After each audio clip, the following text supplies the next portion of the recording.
Okay. So, what was I up to? Cars that stop by themselves before they...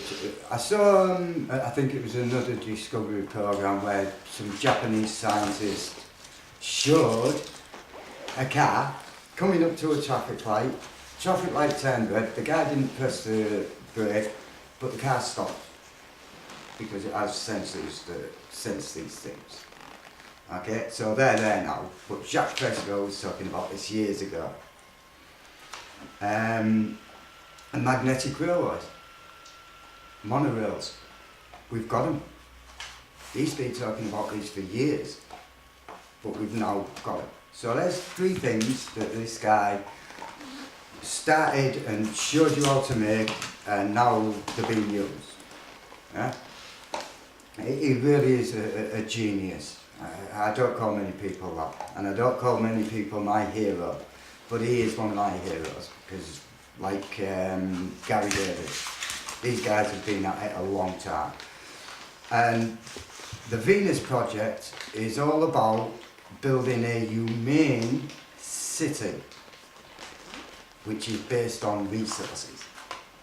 It's not about money, it's about resources. Some of it, you know, we can discuss, such as what I'd like to do is create a computer system which controls all the production,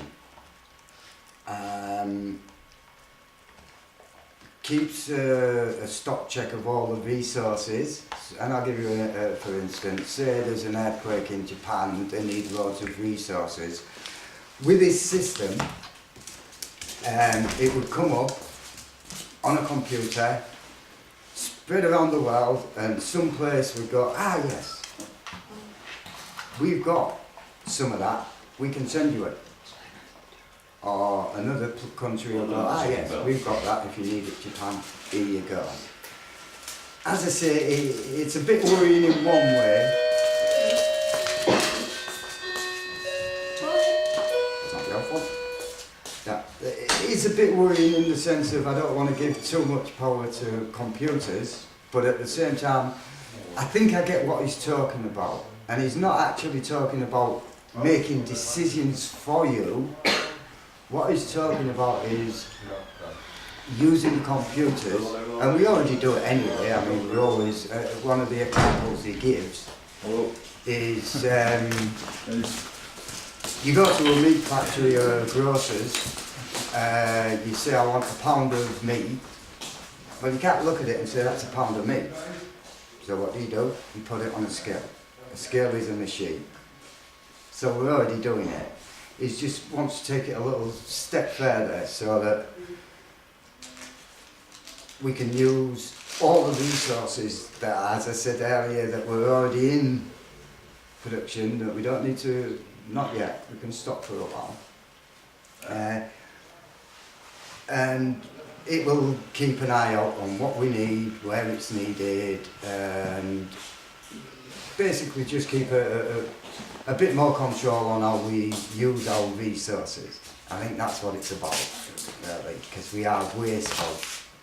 Me too, so I'm not blaming any one person, any one group, but we are a wasteful society, so let's stop that. Let's use the resources we've got, let's use some of these ideas. I'm not saying that Venus Project is a perfect city, but at the same time, it's a lot, for me, it's a lot better way of running a city than what we've got at the moment. Okay? Within this city, you produce your own materials that you need, you produce your own food, you have your own,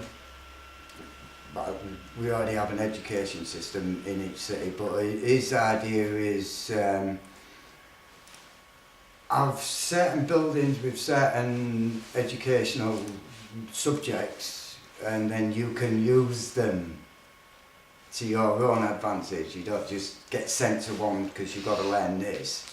It goes back to the schooling thing where we need to take control of the schools as well. But he's already incorporated that into the city. Yeah? As I said, you've got your Sudbury, your flipped classroom, and your cooperative community schooling, which have already been done, and altogether, let's put all these wonderful ideas that we've got out there, and instead of having them just being done here, there and everywhere, put them together, make a better system. I can see for instance, I can see the education system in my head, how it would work. And it all comes back to that responsibility being put on you, instead of you putting it onto a group of people such as the government.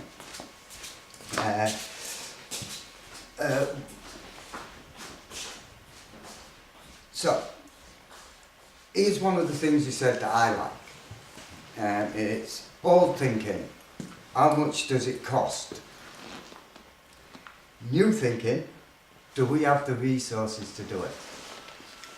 See, all these old ways of doing things that we've got at the moment, we've got to phase them out.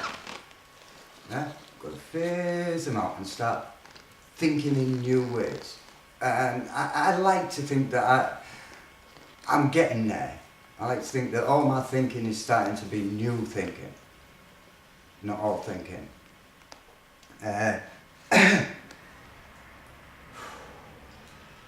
It's a big one, I know it is, but as I said, the steps that we can take to get to this point, and I've covered what I consider the big issues, the education, food, transport, energy.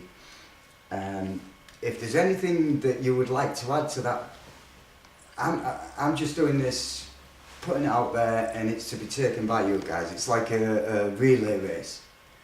I'm the starter, I'm passing the baton on to you guys. Huh?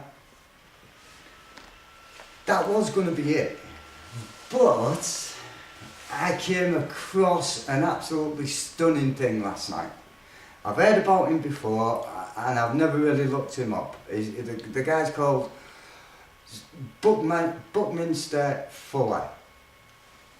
And what I wanted to talk about was, he's dead now, but Jack Fresco talked to him in the 1930s, 1940s, because the thinking sort of went on along the same lines, which is creating a new society.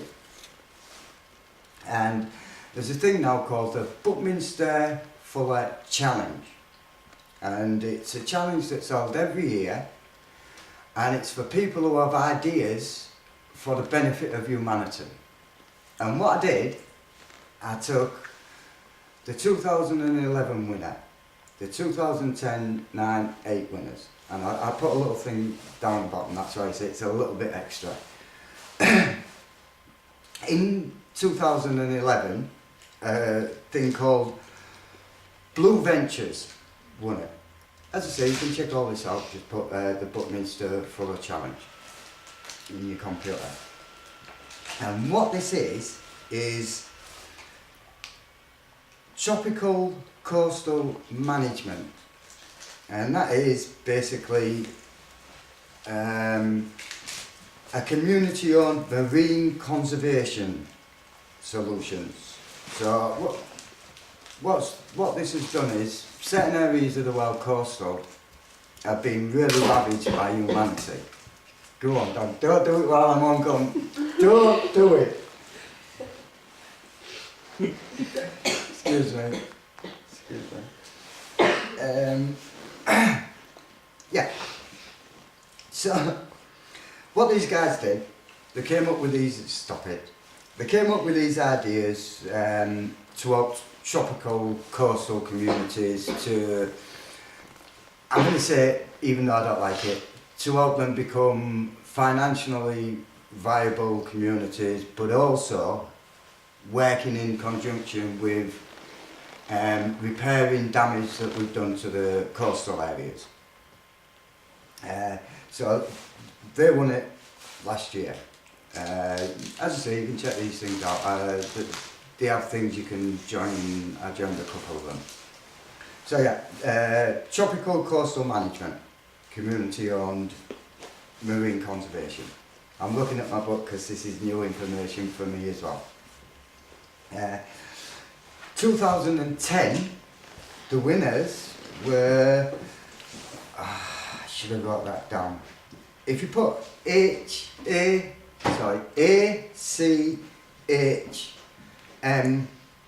online.squarespace.com, it'll give you a good introduction, proper description of it. But basically, it's what did I call it? Sorry. It's called Operation Hope. That's the ACHM is the website, but it's actually was called Operation Hope. As I said, this is new, so I might get it a little bit wrong at first. Permanent water and food security for Africa's impoverished millions.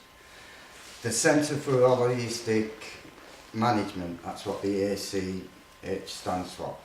Basically, what they did was they just used animals to help regenerate land that was deserty with little tufts of green things.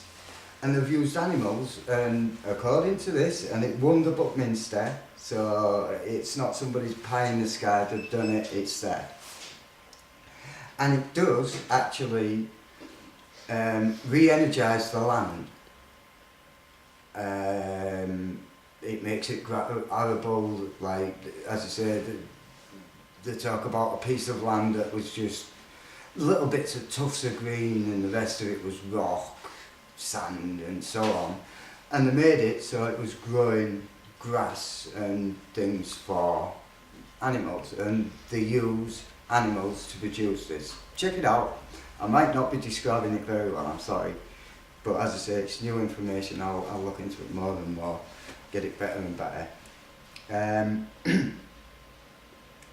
Using animals, this is the way they put it, using animals to reverse desertification.